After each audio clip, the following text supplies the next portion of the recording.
Airport बहार Sonu smuggling करती gang पकड़ाई गई है। एसओजी एक महिला सहित 4 लोगों ने झड़पी पाड्या। बेगनी अंदर पेस्ट बनावीने सोनू लावता हता। दुबईથી ફ્લાઇટમાં સુરત સોનું સપ્લાય કરતા હતા। એસઓજી દ્વારા 60 લાખથી વધુનું 900 ગ્રામ સોનું જપ્ત કરાયું છે।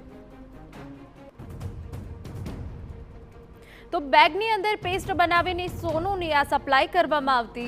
दुबईથી ફ્લાઇટમાં सूरत सोनू सप्लाय करता हता तेवी विगतो हाल तो मળી રહી છે। तो 60 લાખથી વધુનું 900 ગ્રામ સોનું જપ્ત કરાયું છે। ફરી એક વખત આ નવો કિમિયો સામે આવ્યો છે, પરંતુ સોનું સ્મગલિંગ કરતી ગેંગ આખરે પકડાઈ ગઈ છે।